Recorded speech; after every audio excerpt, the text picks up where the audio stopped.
Hi students, today we're going to talk about theme and how we find a theme of a book, a short story, a movie, etc.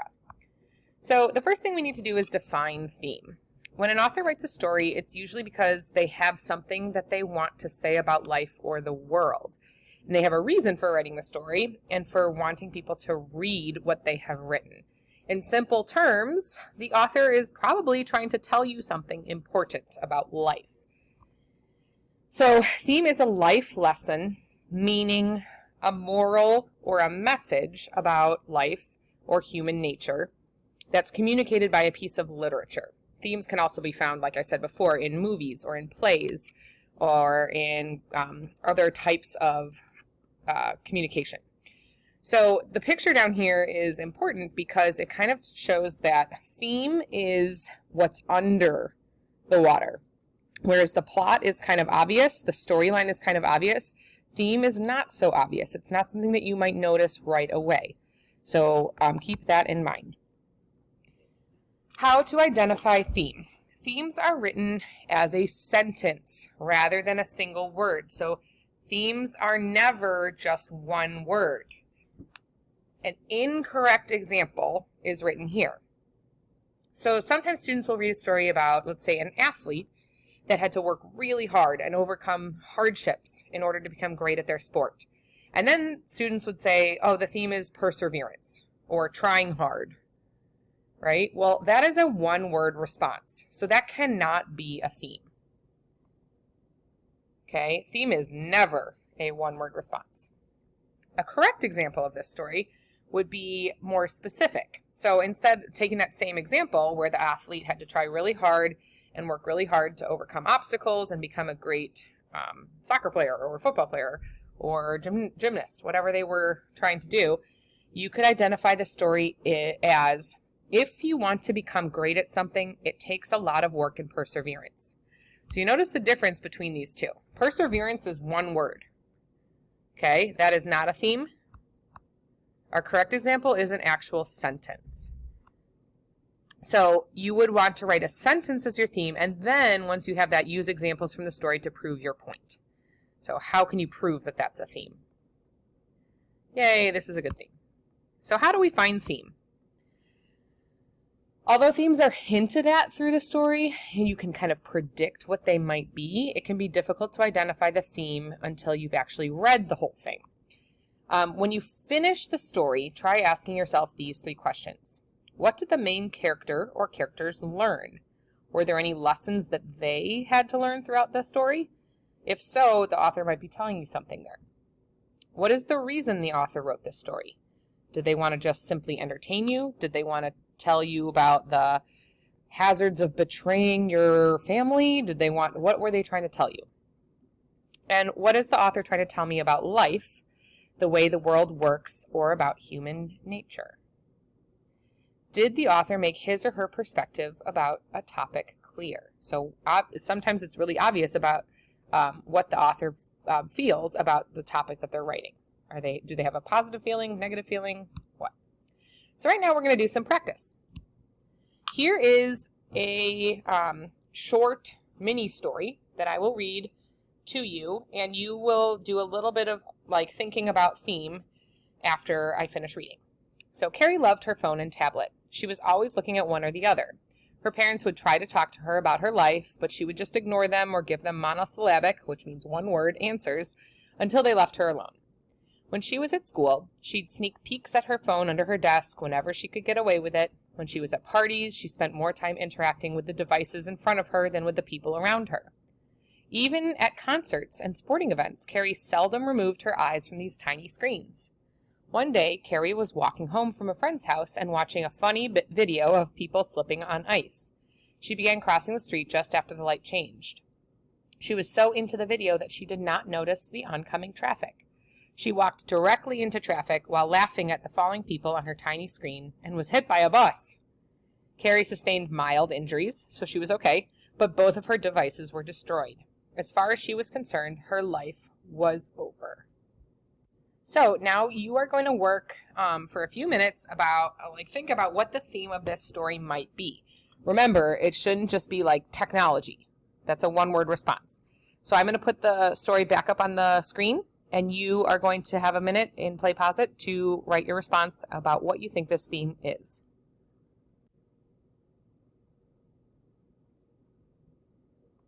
So now that you've had some time to think about the theme of this story, we can go over it together. So a possible theme would be practice moderation with everything. And moderation just means it's okay to use technology, but you shouldn't do it all of the time. Too much of a good thing might be bad, right? So you can get too much of a good thing. Technology can be really helpful, but if you use it too much, like Carrie did in the story, that's not a good thing. Another lesson or theme is that safety is more important than entertainment. So if you want to know why we came up with these themes, it's because that Carrie in the story loved her devices, her tablet and her phone, which is fine in moderation, but she still needs a balance of using them with more important tasks of keeping herself safe and involved in other people's lives. So she's not just ignoring all the actual people around her. And here's another story. So I'm going to read this one again. We're going to work on this just like we did the last story. Jenny was so excited. She had a pack of Starbursts in her lunch, and she had been looking forward to eating them all morning. Lunch finally came, and Jenny sat down to eat her Starburst when her friend, Kathy, sat next to her. "Let me get the pink ones," asked Kathy. Jenny liked the pink ones the best, but she thought Kathy was funny, and Jenny wanted Kathy to like her, so Jenny gave Kathy all the pink Starbursts. Before Jenny was done giving Kathy the pink ones, Emily sat down on the other side of Jenny. "Let me get the red and the orange ones, Jenny. Remember when I gave you those Snickers?" Jenny didn't remember that, though she did remember when Emily ate a whole Snickers in front of her. But Jenny thought Emily was cool, so she gave her the red and the orange Starbursts. Now she had only the yellow ones, and Jenny wasn't so excited about eating Starbursts anymore. So you're going to think about the theme of this story.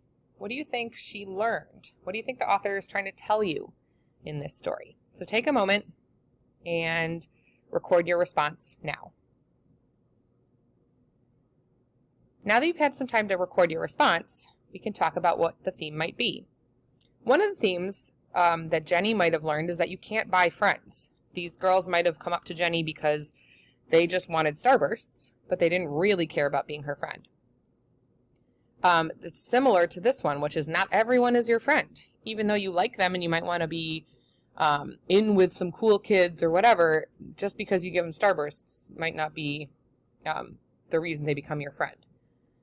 You should take care of yourself first, right? You shouldn't always just sacrifice so that everyone else around you will like you. And the last lesson might be that people will take advantage of you if you let them. One thing I want to point out is that none of these mention Starbursts. None of these themes mention being in middle school or who the characters are or anything like that. The theme has to apply to anyone and anywhere at any time in the world. So if you went up to someone and says you can't buy friends with Starbursts in school, someone who might be a caveman back in ancient history would have no idea what Starbursts might be. But they would understand the concept of not everyone is your friend, or take care of yourself first. So the themes have to be general and something that anyone at any time in any place can understand. Our explanation of this: Jenny really wanted the Starbursts for herself, but gave them up in order to try to get other girls to like her. So she was trying to buy her friends, right? There's a good chance that they're just using her at that moment to get the candy that they wanted. One thing that we want you to keep in mind: theme and the main or central idea are different. So a theme is the author's message. That could be a life lesson that you learn in a literary work. The main idea is different. A main idea might just be, it applies directly to the book. So for example, in the book 7th Grade by Gary Soto, the theme could be, it's better to be yourself than pretend to be someone or something you're not. So that could be applied. Remember, that's a universal lesson. Anyone at any point at any time could understand this lesson. It's better to be yourself than to be someone you're not. the main idea of the book is more specific to the actual book. So the main idea is that Victor, who is a specific character, is trying to impress a girl named Teresa, and he does that by lying. So you can see that there's a difference between the theme and the main idea. A main idea is literal, what's actually happening in the story. So using characters' names, using events, using examples from the story, like you don't want to give away all your starbursts because you will be disappointed.